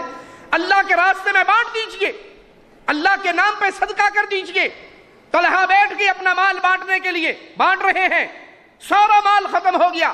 سائل پوچھتا ہے کہ طلحہ کے پاس مال کتنا تھا؟ کہا 4 لاکھ درہم تھے جو طلحہ نے اللہ کے راستے میں بانٹ دیا. مومنوں کی گھر والیاں بھی اہل ایمان ہوا کرتی ہیں, وہ عظیم تھے, ان کی بیوییں بھی.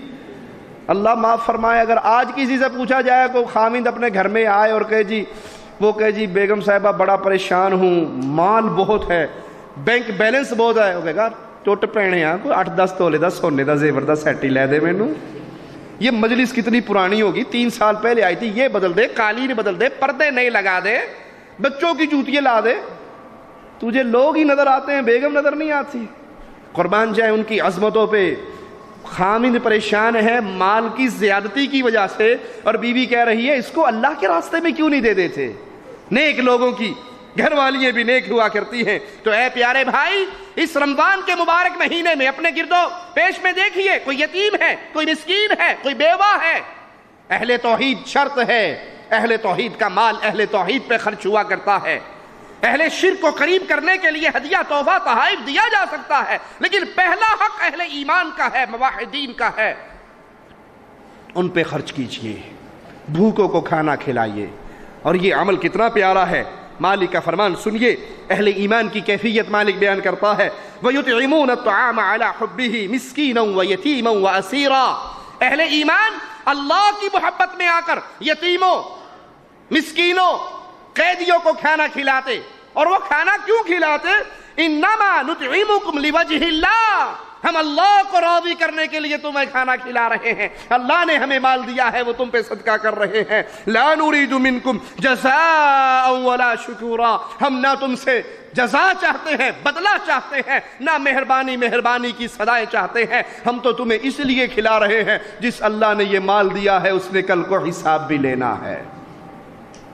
اور مبارکباد کا مستحق ہے میرا وہ بھائی جس کا مال لا الہ الا اللہ کو پھیلانے پہ خرچ ہو, مبارکباد کا مستحق ہے وہ بھائی جس کا مال رب کی وحدانیت کے عقیدے کے نشر پہ خرچ ہو، وہ قرآن کو ترجمے سے بانٹنے کی صورت میں، وہ کیسٹ سی ڈی کتاب مطویہ بانٹنے کی صورت میں، وہ مسجد مدرسہ بنانے کی صورت میں، جس حال میں بھی کوئی اللہ کی توحید کے جھنڈے کو، علم کو بلند کرنے کے لیے اپنا مال دیتا ہے، یہ مال قیامت کے دن اس کے سر پہ سایہ بن جائے گا۔ ہم تم سے جزا نہیں چاہتے، بدلہ نہیں چاہتے، ہم کیا چاہتے ہیں؟ جس دن اللہ کے دربار میں پیشی ہو تو اللہ ہمیں معاف کر دے۔ مالک فرماتا ہے ان کا حال بیان کرتے ہوئے، اِنَّا نَخَافُ مِن رَبِّنَا يَوْمًا عَبُوسًا قَمْطَرِيرًا، تنگی اور سختی والے دن سے ہمیں بڑا ڈر لگتا ہے۔ اس دن کے عذاب کے ڈر سے بچنے کے لیے آج یتیموں، بیواؤں، مسکینوں، فقیروں، قیدیوں، مسافروں پہ خرچ کر رہے۔ فَوَقَاهُمُ اللَّهُ شَرَّ ذَلِكَ الْيَوْمِ، اللہ نے بھی ان کی نیتوں کو پایا صادق سچا، اور اپنی رحمت سے ان کو اس دن کے عذاب سے محفوظ کر دیا۔ وَلَقَّاهُمْ نَضْرَةً وَسُرُورًا، اور ان کو ان کے صبر کے بدلے جنت اور ریشمی لباس عطا فرما دیے۔ سلف صالحین کھانا کھلانے میں بڑے حریص تھے، بہت سی عبادات پہ اس کو مقدم جانتے تھے، چاہے وہ بھوکے کو کھلانا ہو یا نیک مسلمان بھائی کو۔ پیارے حبیب نے فرمایا جو کسی مومن کو بھوک کی حالت میں کھانا کھلاتا ہے اللہ اس کو جنت کے پھل کھلائے گا، جو مومن کو پیاس کی حالت میں پانی پلاتا ہے اللہ اس کو جنت کے چشمے رحیق المختوم سے پانی پلائے گا۔ سلف میں سے بعد کا قول ہے کہ 10 مسلمان بھائیوں کو کھانا کھلانا میرے نزدیک اولاد اسماعیل میں سے 10 غلاموں کو آزاد کروانے سے زیادہ عزیز ہے۔ لیکن یہاں پہ ایک جملہ عرض کر دوں، صحابہ اور تابعین اور سلف صالحین کے اقوال کی روشنی میں، ہمارے ہاں جو اس میں افراط و تفرید کے لوگ شکار ہوتے ہیں، ہمارے ہاں افطاری بنتی ہے،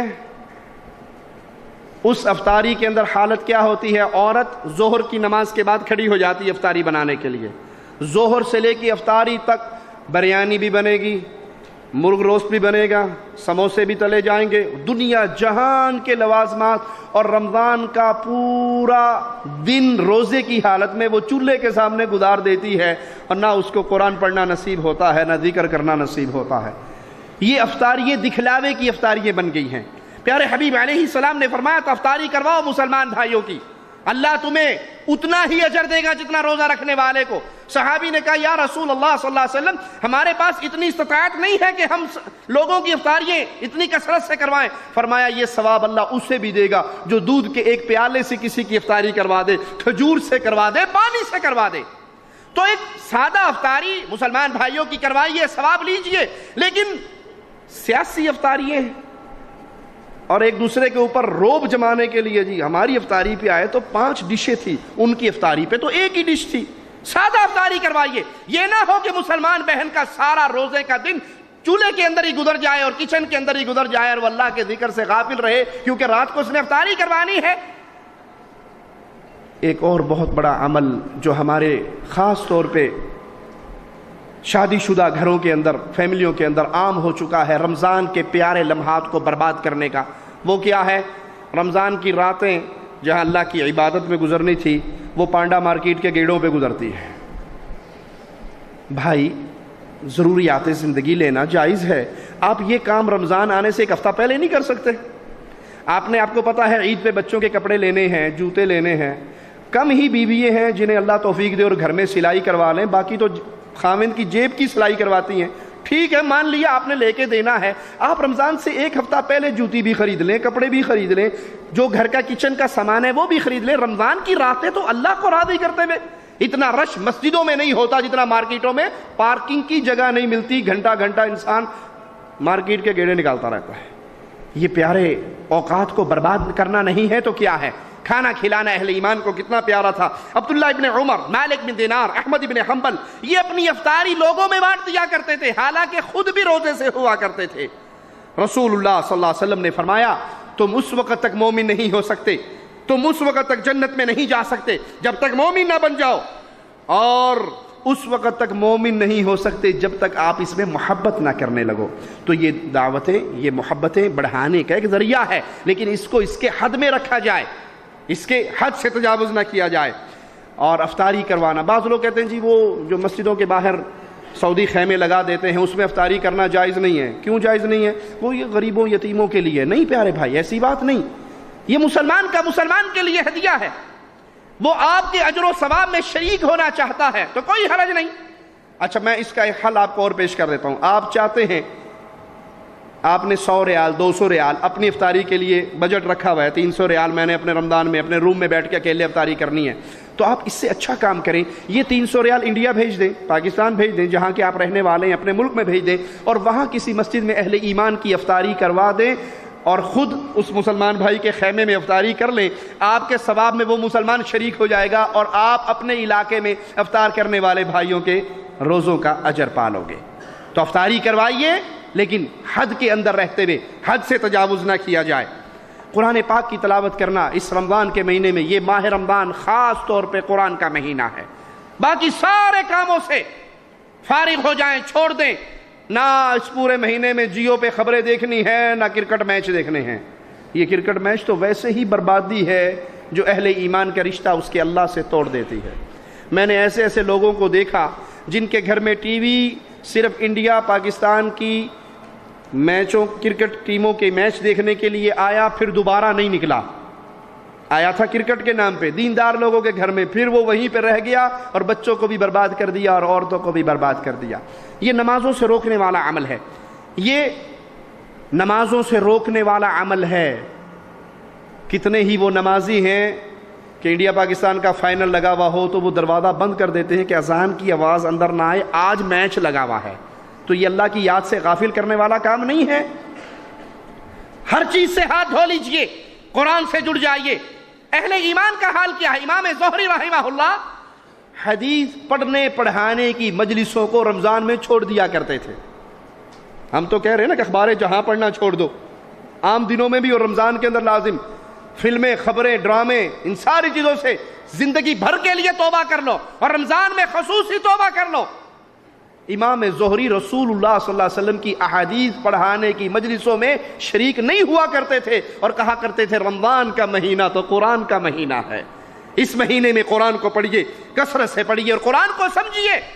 صرف طوطے کی طرح سورۃ فاتحہ سے سورۃ ناس تک رٹے نہ ماریے جی ماشاءاللہ میں 5 قرآن ختم کر لے۔ ارے بھائی، اس 5 دفعہ پڑھنے سے بہتر ہے کہ آپ 1 دفعہ ترجمے کے ساتھ تو پڑھ لو، آپ کو سمجھ تو آئے کہ اس میں میرا مالک کیا کہہ رہا ہے۔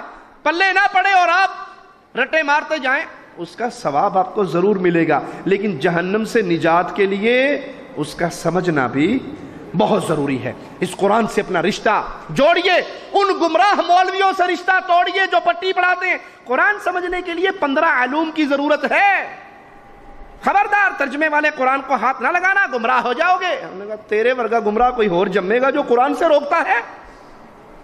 قرآن پڑھ کے انسان ہدایت پاتا ہے یا گمراہ ہوتا ہے؟ جس کے دل میں ایمان کی شمع جل رہی ہوتی ہے، ہدایت کو تلاش کرتا ہے، تو ہدایت کا نور اسے مولویوں کی کتابوں میں نہیں، عرش والے کے کلام میں ملتا ہے۔ اس قرآن سے تعلق لگائیے، تعلق جوڑیے۔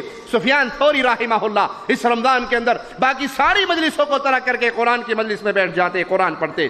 صحیح بخاری میں ہے، پیارے حبیب علیہ الصلوۃ والسلام نے ابن مسعود سے کہا، ابن مسعود مجھے قرآن سناؤ۔ کہتے ہیں یا رسول اللہ صلی اللہ علیہ وسلم میں آپ کو قرآن سناؤں؟ قرآن تو آپ پہ نازل ہوا ہے۔ کہا میرا جی چاہتا ہے میں کسی اور سے قرآن سنوں۔ ابن مسعود نے سورۃ نساء پڑھنی شروع کی اور جب اس آیت پہ پہنچے فَكَيْفَ إِذَا جِئْنَا مِن كُلِّ أُمَّةٍ بِشَهِيدٍ وَجِئْنَا بِكَ عَلَى هَؤُلَاءِ شَهِيدًا، پیارے حبیب علیہ الصلوۃ والسلام فرماتے ہیں خاموش ہو جاؤ، حسبک، بس کرو۔ ابن مسعود کہتے ہیں میں نے نگاہوں کو اٹھایا، محمد کریم کے مبارک مکھڑے کو دیکھا تو آنسوؤں سے بھرا ہوا تھا۔ پیارے حبیب علیہ الصلوۃ والسلام اس منظر کو یاد کر کے رونے لگے۔ بہقی میں ابو ہریرہ سے روایت ہے رضی اللہ عنہ وارضاہ کہ جب یہ آیت نازل ہوئی افمن هذا الحديث تعجبون وتضحكون ولا تبكون، تو اہل صفہ رونے لگے، ان کو دیکھ کر پیارے حبیب محمد کریم صلی اللہ علیہ وسلم بھی رونے لگے اور آپ کو دیکھ کر تمام اصحاب رونے لگے۔ آپ نے فرمایا میرے صحابہ، جو قرآن، جو اللہ کے ڈر سے روتا ہے، جو مالک کے عذاب کے ڈر سے روتا ہے، ایسے چہرے پہ اللہ جہنم کی آگ کو حرام کر دیتا ہے۔ تو قرآن سے رشتہ لگائیے۔ ہم روئیں گے کب قرآن کو پڑھتے ہوئے؟ جب ہمیں سمجھ آئے گا، جب ہمارے پلے پڑے گا، جب ہمارے دل میں اترے گا، تبھی ہماری آنکھوں سے آنسو بہیں گے. اور جب تک ہمیں پتہ ہی نہ ہو اس آیت کا معنی کیا ہے, یہ آیت درس کیا دیتی ہے, روکتی کس بات سے ہے, مسجد کے اندر فجر کی نماز ادا کر کے بیٹھنا یہاں تک کہ فجر طلوع ہو جائے اور پھر انسان 2 رکعتیں پڑھ کے اس مسجد سے نکلے, یہ کتنا بڑا عمل ہے. صحیح مسلم میں پیارے حبیب علیہ الصلوۃ والسلام کا یہ فرمان موجود ہے. سنیے, آپ فرماتے ہیں جب فجر پڑھ لیتے آپ اپنی جگہ پہ بیٹھے رہتے, پیارے حبیب فجر کے بعد اپنی جگہ پہ بیٹھے رہتے یہاں تک کہ سورج طلوع ہو جاتا, اللہ کا ذکر کرتے رہتے اور پھر 2 رکعت پڑھ کے اس مجلس سے اٹھتے. تو آپ نے فرمایا جو فجر پڑھ کے مسجد میں بیٹھے اللہ کا ذکر کرے اور پھر 2 رکعت ادا کرے, اللہ اس کو حج اور عمرے کا ثواب دیتا ہے, پورے کا پورے کا پورے کا. حج پہ جاتے ہوئے کتنا خرچہ ہوتا ہے, 5000 ریال تو کم از کم لگتے ہیں نا, تصریح کے ساتھ حج کرو گے تو 5000 لگتے ہیں, اور ڈیلی آپ کو حج کا ثواب, عمرے کا ثواب, پورے کا مقبول کا. اس سے بڑی اور کیا نیکی ہے. یہ عام دنوں کا حال ہے, اور رمضان کے دنوں میں یہ ثواب کتنا بڑھ جائے گا. اسی طرح اعتکاف ایک ایسا عمل ہے جو رمضان کے مہینے میں صحیح بخاری میں ہے, پیارے حبیب علیہ الصلوۃ والسلام ہر رمضان میں 10 دن کا اعتکاف کرتے, اور جس سال پیارے حبیب علیہ الصلوۃ والسلام فوت ہوئے, اللہ کی جنتوں کے مہمان بنے, اس سال آپ نے 20 دن کا اعتکاف کیا. رمضان کے اندر عمرہ کرنا ایک ایسا عمل ہے, صحیح بخاری میں پیارے حبیب علیہ الصلوۃ والسلام کا یہ فرمان ہے, جس نے رمضان میں عمرہ کیا اس کو اتنا ثواب ملتا ہے گویا اس نے حج کیا. اور ایک روایت میں یہ ہے گویا اس نے محمد الرسول اللہ کے ساتھ حج کیا صلی اللہ علیہ وسلم. رمضان کے اندر اور آخری عشرے میں رمضان کے ایک بہت پیاری رات جسے شب قدر کہا جاتا ہے, وہ رات جو ایک رات کی میں اللہ کی عبادت 1000 ماہ کی عبادت سے بہتر ہے. 21ویں رات, 23ویں, 25ویں, 27ویں, 29ویں, ان طاق راتوں میں اس رات کو تلاش کیا جائے اور اس میں اللہ کے لیے عبادت کی جائے. پیارے حبیب علیہ الصلوۃ والسلام کا فرمان سنیے, من قام لیلۃ القدر, جو شب قدر کو قیام کرتا ہے, اللہ کی عبادت کرتا ہے, جاگتا ہے, اس کو کیا ملے گا؟ شرط کیا ہے؟ ایمان و احتسابا, مشرک نہ ہو. پھر اسی جہاں سے آغاز ہوا تھا وہیں پہ اختتام ہو رہا ہے. وہ شب قدر کو قیام کرے, مشرک نہ ہو, وہ پیر دتا نہ ہو, وہ پیر بخش نہ ہو, وہ نبی بخش, علی بخش, امام بخش, عبد النبی, عبد الرسول, عبد الحسین, عبد الحسن, عبد الزہرا نہ ہو, وہ عبد اللہ ہو. اس کی گردن جھکے تو اللہ کے لیے, وہ طواف کرے تو اللہ کے لیے, وہ ذبح کرے تو اللہ کے لیے, وہ نظر دے تو اللہ کے لیے, وہ پکارے تو یا اللہ, وہ مانگے تو کہے یا اللہ. اس کے دل میں جو ڈر ہے وہ اللہ کا, اس کے دل میں جو محبت ہے وہ اللہ کی. اللہ والی محبت کسی اور سے نہ کرتا ہو, اللہ والا ڈر کسی اور کا نہ ہو. یہ نہیں کہ مظفر آباد سے بس نکلی ہے اور پہلے سہیلی سرکار کی صندوقڑی میں 100 روپے ڈالتی ہے, اس سے پوچھو ابھی تو آپ نے سواریوں سے ٹکٹ لیا نہیں اور پہلے جی اسے نہیں جاننے ہونا, بڑے پیر صاحب ہونے نے ادھر اگر پیسے نہ دو جلدی بس نو پٹھا کر دیں نے. انا للہ و انا الیہ راجعون. اللہ کا وہ خوف نہیں ہے جو مردوں کا خوف ہم نے اپنے دلوں میں بٹھا لیا. آپ نے دیکھا نہیں گاڑیوں کے آگے جوتی بندی ہوئی دیکھی ہے کبھی؟ گاڑی کے آگے جوتی بندی ہوئی دیکھی ہے؟ مکان کے اوپر کالی ہنڈیا الٹی دیکھی ہے؟ کیوں رکھتے ہیں؟ تسی نہیں جاننے ہونا, جوتی اگے بن لو تو ایکسیڈنٹ نہیں ہونا نا. یہ ہنڈیا جی نہیں, نظر بد نہیں لگتی, سر پہ ہنڈیا رکھ لو, گلے میں جوتیوں کا ہار ڈال لو, تمہیں بھی نہیں لگے گی. انا للہ و انا الیہ راجعون. جس قوم کا عقیدہ جوتیوں پہ آ جائے, میں اللہ کا واسطہ دے کے پوچھتا ہوں, اس کے سر میں یہود و نصارہ کی جوتیاں نہیں برسے گی؟ آج یہود و نصارہ مسلمانوں پہ ظلم کی چکی چلا رہے ہیں. وہ شام کا میدان ہو یا افغانستان کا میدان ہو یا کشمیر کا میدان, ہر طرف مسلمان کٹتے مرتے نظر آ رہے ہیں. کیوں؟ رحمان سے رشتہ ٹوٹ گیا ہے, رحمان سے رشتہ ٹوٹ گیا ہے, توحید کی غیرت ختم ہو گئی ہے, ایمان کا عقیدہ مٹ گیا ہے.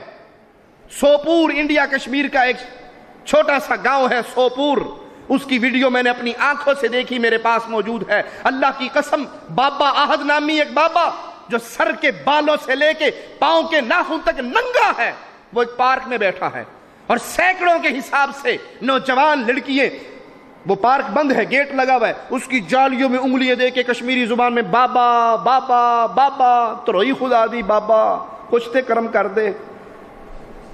اس ننگے کو پکار رہی جس نے اپنے جسم پہ ایک بالشت کپڑا نہیں رکھا, اس کی شرم گاہیں بھی ننگی ہیں.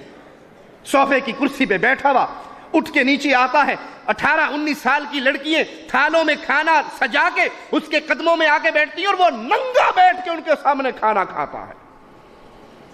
ہاں جی تسی نہیں سمجھتے، پہنچی سرکار ہے، اے پہنچی سرکار ہوندی ستھن تے پا لیندی، جس کو شرم گاہ ڈھانپنے کی تمیز نہیں ہے وہ پہنچی سرکار بنا دی۔ اس توحید کے عقیدے کو ترک کرنے کی بنا پہ آج ذلت اہل ایمان پہ مسلط کر دی گئی ہے۔ جو شب قدر میں جاگے، شرط کیا ہے؟ ایمان کی حالت میں ہو، مشرک نہ ہو، غیروں سے ڈرنے والا نہ ہو، ان کے سامنے جھکنے والا نہ ہو، زندگی بھر کے اللہ گناہوں کو معاف کر دیتا ہے۔ اسی طرح رمضان کے اندر کثرت سے اللہ کا ذکر کریں، دعائیں کریں۔ ہر رات کے تیسرے پہر مالک آسمان دنیا پہ نزول فرماتا ہے جیسے اس اللہ کی شان کو لائق ہے۔ لیس کمثلہ شیء، اس کی کوئی مثال اور کیفیت بیان نہیں ہو سکتی۔ اور آواز لگاتا ہے، کوئی ہے مانگنے والا، کوئی ہے سوال کرنے والا، کسی نے گناہوں سے معافی مانگنی ہے، رحمان اس کے معاف کرنے کے لیے اللہ کی طرف سے آوازیں گونج رہے۔ کوئی فقیر ہے تو آج اس کا داتا اسے دینے کے لیے پکار رہا ہے۔ اس وقت سب کا حال کیا ہوتا ہے؟ الا من رحم ربی، کیا کر رہے ہوتے ہیں اس وقت جب اللہ کہہ رہا ہوتا ہے کوئی ہے سوالی آ جائے لے لے؟ ہم سارے کیا کرتے ہیں؟ سو رہے ہوتے ہیں۔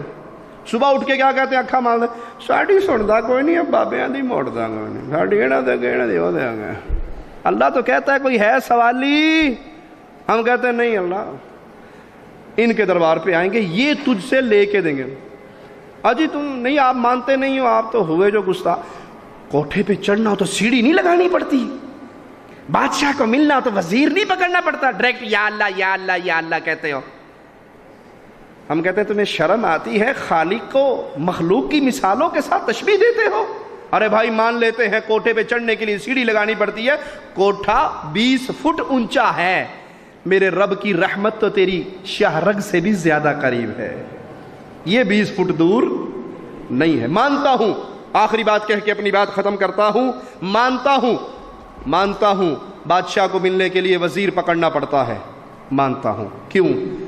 اس لیے کہ بادشاہ کے دروازے بند ہوتے ہیں، رحمان کا دروازہ کھلا ہے، وہ بند نہیں ہوتا۔ پیارے حبیب فرماتے ہیں رات کا اندھیرا پھیلتا ہے، میرا مالک اپنے ہاتھوں کو پھیلاتا ہے، آواز لگاتا ہے دن کی روشنی میں گناہ کرنے والے اندھیروں میں معافی مانگ لے، سب کچھ معاف۔ سورج نکلتا ہے، مالک پھر اپنے ہاتھوں کو پھیلاتا ہے، اندھیروں میں چھپ کے گناہ کرنے والے روشنی میں معافی مانگ لے، سارے ہی معاف کر دوں گا۔ بادشاہ کے لیے وزیر کی ضرورت ہے کہ اس کا دروازہ بند ہے، رحمان کا دروازہ بند۔ بادشاہ کے لیے وزیر کی ضرورت ہے، میں بھی مانتا ہوں۔ کیوں؟ اس لیے کہ بادشاہ کے دل میں میرے لیے کوئی رحم کا جذبہ نہیں ہے۔ اور مالک پیارے حبیب کی موجودگی میں ایک عورت جو اپنے بچے کو گم کر چکی ہے اس کو تلاش کرتی ہے، مل جانے پہ چھاتی سے لگاتی ہے، دودھ پلاتی ہے، چومتی چاٹتی ہے۔ پیارے حبیب اپنے اصحاب سے کہتے ہیں میرے صحابہ کیا یہ عورت اپنے اس معصوم کو آگ میں پھینک دے گی؟ کہا نہیں یا رسول اللہ، نہیں پھینکے گی، یہ نہیں پھینک سکتی۔ کہا یہ عورت اپنے بچے سے اتنی محبت نہیں کرتی جتنا رحمان اپنے بندوں سے کرتا ہے۔ اللہ تجھے تیری اسی محبت کا واسطہ ہے، ہم جتنے بیٹھے ہیں ہم سب کے چہروں کو جہنم کی آگ سے محفوظ فرما دے، ہم سب کو جنت الفردوس میں محمد کا پڑوسی بنا دے صلی اللہ علیہ وسلم۔ مانتا ہوں بادشاہ کے لیے وزیر کی ضرورت ہے۔ کیوں؟ اس لیے کہ بادشاہ اگر مجھے 1 لاکھ روپیہ بھی دے گا تو اس کی اکاؤنٹ میں سے تو 1 لاکھ مائنس ہو گیا نا، اس کو درد ہوگا دیتے ہوئے کہ 1 لاکھ کم ہو گیا۔ اور رحمان کے خزانے میرے سچے غریب نواز و بندہ پرور کے خزانے کیسے ہیں؟ وہ مالک فرماتا ہے اے انسان و جن، تم سارے اگلے پچھلے ایک میدان میں اکٹھے ہو جاؤ، مانگنا شروع کر دو، میں اپنی مرضی سے نہیں تمہاری ڈیمانڈ کے مطابق تمہیں دینا شروع کر دوں، جو مانگو دے دوں، جو مانگو دے دوں، جھولیے بھر دوں۔ میرے خزانے میں اتنی کمی نہیں ہوگی جتنی سوئی کو سمندر میں ڈال کے نکال لو، سوئی تو سمندر کے چند قطرے کم کر سکتی ہے، رحمان پوری کائنات کو بھی کھلا دے تو اس کے خزانوں میں کیوں؟ کیونکہ رحمان کا لنگر تمہارے چندوں سے نہیں چلتا، بابا اجمیر والے کی دیگ تمہارے چندوں سے چلتی ہے، بابا اجمیر کا عرس تمہارے چندوں سے لگتا ہے، تم چندہ دو گے تو دیگ چندہ دو گے تو 11ویں کی کھیر، چندہ دو گے تو کچھ ہوگا، رحمان کو تمہارے چندوں کی ضرورت؟ وَلِلَّهِ خَزَائِنُ السَّمَاوَاتِ وَالْأَرْضِ، وہ رحمان ہے، زمین و آسمان کے ہر خزانے کی کنجی میرے مولا کے پاس۔ وزیر ضروری ہے بادشاہ کے لیے، کیوں؟ کیونکہ بادشاہ وزیر سے ڈرتا ہے، اگر اس کی بات نہ مانی سازش کر کے پھٹا نہ الٹ دے، تختہ نہ الٹ دے، ڈرتا ہے یا نہیں؟ ڈرتا ہے۔ اور رحمان کسی سے جو ڈر جائے وہ رحمان اور رحیم مالک ہو سکتا؟ کائنات میں سب سے پیارے محمد الرسول اللہ صلی اللہ علیہ وسلم احد کے میدان میں ماتھا پھٹا، دندان شہید ہوئے، گڑھے میں گرے، کیا زبان سے جملہ نکلا؟ کیف یفلح القوم، یہ فلاح پائیں گے جنہوں نے رسول کے ماتھے کو پھاڑ دیا، حالانکہ رسول انہیں جنت کی طرف بلاتا ہے۔ کہا یا نہیں؟